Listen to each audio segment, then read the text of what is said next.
Are you ready? Let's talk digital.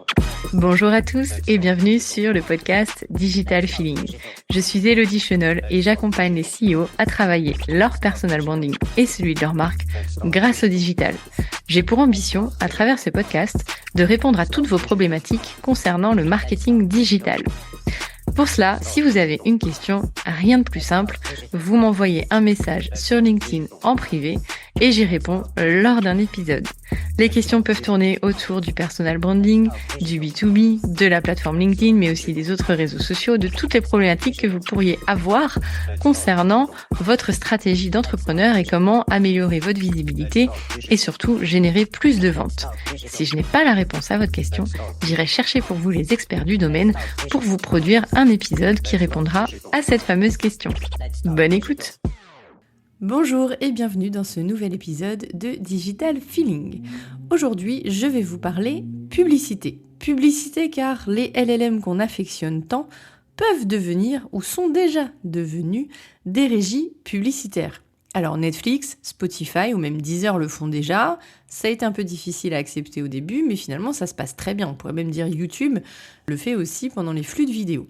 Eh bien aujourd'hui, ChatGPT serait un des premiers LLM à nous proposer de la publicité contextuelle et c'est d'ailleurs déjà le cas depuis mi-janvier aux États-Unis. Alors pendant que vous écoutez ce podcast, des millions de décisions d'achat se prennent dans des conversations avec des IA, pas sur votre site internet, plus via Google, dans des chats où vos concurrents peuvent être recommandés ou vous ignorer. Alors après 20 ans à acheter de l'espace publicitaire, des bannières, des AdWords, des posts sponsorisés, vous devez maintenant être recommandé par un algorithme que vous ne contrôlez pas dans une conversation que vous ne voyez pas. Bienvenue en 2026 où la publicité en ligne a complètement changé de paradigme. Alors OpenAI franchit une étape avec l'annonce cette semaine du lancement de publicité dans ChatGPT. C'est une décision qui est motivée par leur besoin de financement pour les infrastructures et les 30% d'utilisateurs seulement qui prennent un abonnement payant. Et oui, la majorité des utilisateurs de ChatGPT l'utilisent en gratuit, ce qui pose un problème de rentabilité pour l'entreprise. Il faut donc bien trouver un moyen de gagner de l'argent et ce moyen serait la publicité qui s'afficherait pour le moment pour les utilisateurs gratuits et le nouveau plan Go qui est à 8 € par mois. Les abonnés plus pro et entreprises conservent une expérience sans publicité. Alors les annonces a priori apparaissent en bas des réponses, clairement labellisées sponsorisées. Elles sont contextuelles, c'est-à-dire que si vous recherchez un conseil de voyage, vous verrez peut-être une publicité pour un hôtel. L'outil d'IA, donc le LLM d'OpenAI, ChatGPT, ne modifie a priori pas sa réponse en fonction des annonceurs. En tout cas, c'est la promesse, mais vous propose bien des publicités en fonction du contexte. OpenAI teste des formats interactifs qui permettent de poser des questions directement sur une publicité et qui transforment alors la publicité elle-même en mini-conversation. Avec des garde-fous, bien sûr, des secteurs interdits, la santé, la politique, les produits destinés aux mineurs, des données utilisateurs non revendues aux annonceurs, ça aussi c'est une promesse, un ciblage basé sur des métriques agrégées, donc il n'y a pas de pistage individuel, et des options de désactivation de la personnalisation. Alors c'est un tournant stratégique car à court terme, il permettra de financer la croissance sans dégrader l'expérience utilisateur, ce qui est un pari risqué. À moyen terme, si ces formats conversationnels s'imposent, OpenAI pourrait redessiner les règles de la publicité numérique, avec tous les débats que cela implique sur la vie privée, la confiance dans les outils d'IA et bien sûr l'influence des annonceurs sur les réponses générées. Alors le paradoxe, c'est qu'OpenAI doit monétiser massivement pour rester compétitif, tout en conservant la confiance d'utilisateurs de plus en plus méfiants face à la marchandisation de leurs conversations. Et Google devrait suivre, alors ce n'est pas officiel, il n'y a pas d'annonce, mais l'ADN publicitaire de Google et les développements du protocole UCP qu'ils ont développé laissent tout de même peu de doute. L'intégration de publicité dans Gemini semble tout de même inévitable. Il y a 3 protocoles qui redéfinissent les règles. Le MCP, on le connaît déjà, c'est le pont de données. Il permet à l'IA d'accéder en temps réel à des catalogues produits dynamiques et des bases de connaissances ultra spécifiques. Alors pour une marque, être compatible MCP, c'est déjà s'assurer que l'IA connaît ses stocks et ses spécificités instantanément. Si votre catalogue n'est pas MCP ready, vous n'existerez pas dans la conversation. L'IA recommandera un concurrent mieux connecté.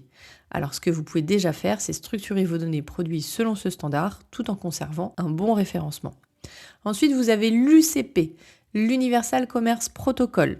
C'est le standard de transaction lancé par Google qui permet à l'IA de comprendre l'acte de vente. La publicité devient une offre achetable et l'utilisateur peut acquérir le produit recommandé sans jamais quitter la fenêtre de chat. Votre tunnel d'achat traditionnel peut vite devenir obsolète et la bataille se joue sur la qualité de votre recommandation et non plus sur l'optimisation de vos landing pages. Donc le paradoxe, c'est que vous perdez tout le contrôle du parcours client mais que vous gagnez en taux de conversion immédiat. Assez difficile à suivre en termes de KPI. Ensuite, l'AP2, Agent Payment Protocols. Donc ça, c'est la touche de confiance. C'est un protocole qui sécurise les paiements effectués par l'IA pour le compte de l'utilisateur. Les paiements sont sécurisés directement dans l'interface IA et vos relations clients deviennent indirectes. L'IA devient le nouveau prescripteur. Votre enjeu sera donc de ressortir dans la conversation avec les outils d'IA. On en revient un petit peu toujours au même. Alors les impacts stratégiques pour votre business, on le sait, on en entend parler depuis longtemps, le SEO remplace le SEO, on l'entend partout. Alors le remplacer, c'est peut-être un peu fort. En tout cas, la Generative Engine Optimization sera un vrai complément à votre SEO.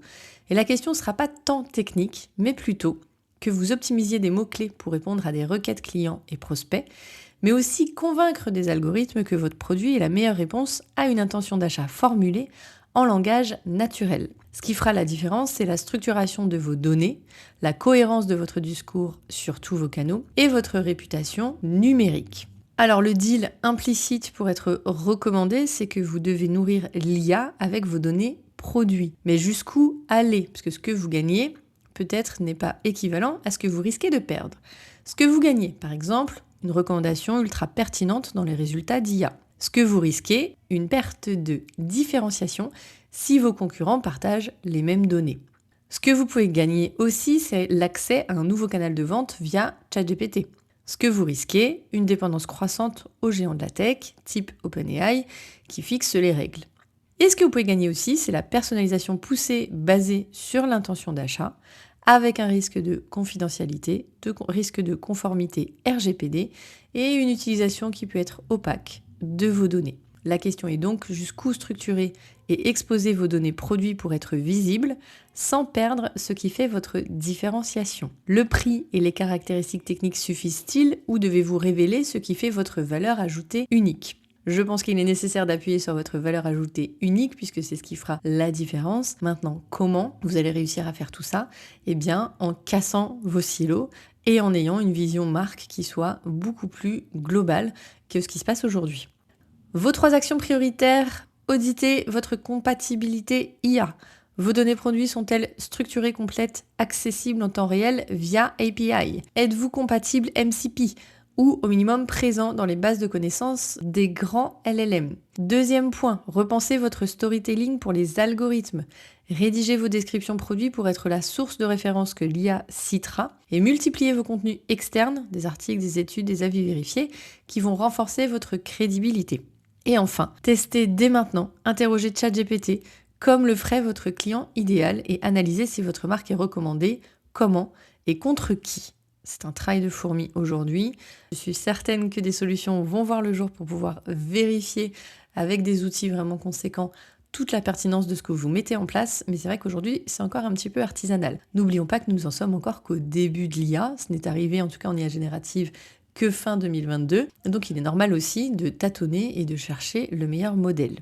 La publicité dans les LLM, c'est donc pas une évolution du digital, c'est plutôt une refonte, car aujourd'hui vous vendez encore majoritairement à des visiteurs sur votre site internet et demain une part croissante de ces ventes passera par des recommandations de LLM que vous ne contrôlez pas directement. Le basculement a commencé pour certains secteurs, la tech, le voyage ou encore l'équipement, jusqu'à 20% des recherches se font via ChatGPT plutôt que Google. On voit aussi que la Gen Z a tendance à faire des recherches directement via les LLM, à ne plus du tout utiliser Google. Donc c'est un chiffre qui double tous les 6 mois. Et votre mix SEO, SIA, social media, influence devra s'accompagner désormais de GEO pour avoir une vision globale de votre stratégie. Je vous remercie d'avoir écouté cet épisode et je vous dis à bientôt. Thank you. You're welcome. Let's talk digital. J'espère que ce podcast vous a plu.